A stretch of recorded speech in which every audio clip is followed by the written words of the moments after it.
Сәлеметсіздер ме? Мен 154-ші мектептің 8-ші сынып оқушысы Орысбек Жанерке.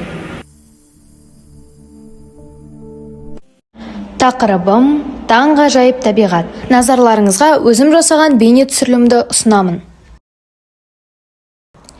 Бал арасы мыңдаған гүлдерге ұшып қонып жүріп, бал жинайды. Мыңдаған шақырымдарға ұшып барады. Компас сияқты күнге қарап, қайта айналып ұясын табады.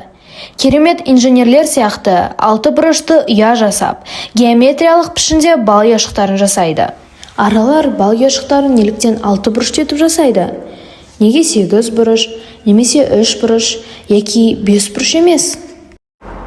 6 бұрышты бал ұяшықтарын жасауға ең аз материал қолданылады, және ең көп мөлшерде бал сияды екен. 6 бұрышты ұяшықтар аралар үшін ең тиімді форма. Олардың қолданған тәсілі өте таңғаларлық. Аралар бөлек-бөлек екі жерден бірдей бастайды. Бір топ аралар бөлек жерден бастап, бірдей өлшемде 6 бұрыш жасап, оларды кейін бір-бірімен біріктіреді, және сосын барлығы ортада кездеседі. 6 бұрыштардың бір-бірімен біріктірілген тұстары өте шеберлікпен сәйкес жасалған. Ал енді, осы ақылсыз араға қай гүлдерде бал бар екенін, күнге қарап ұшқан ұясын қайдан табуды кім үйретті? Керемет есеппен бал ұяшықтарын жасауды кімнен, қайдан үйренді? Балдың формуласын қайдан алды? Жарғанат. Бәрімізге белгілі, жарғанаттың көзі көрмейді, яғни көрсоқыр. Ол дыбыстық толқындар жіберу арқылы жан-жағындағы нәрселерге қақтығыспайды. Баласы радарды жарғанатқа қарап тапты. Радардың кереметтігіне таңғалған біздер табиғаттың тамаша құбылыстарына неге шапалақ ұрмасқа? Көбелек. Бақшамызда ұшып жүрген сан алуан көбелектерге зер салып қарап көрейікші. Ондағы керемет эстетиканы, нәзіктікті, қанаттарындағы керемет ою өрнектерін байқайсың. Ою өрнектеріндегі ешбір қатесіз симметрияны, әртүрлі реңктер мен үйлесімді көріп, таңғалып, таңдай қағасың. Әрбір ою өрнектің белгілі бір дизайнері бар секілді. Медуза.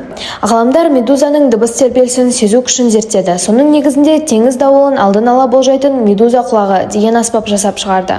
Мұндай таңғажайып аспапқа неге таңғалмасқа? Өрмекшінің торы. Нәзік жіппен тоқылған тор табиғаттың инженерлік ғажайыбы.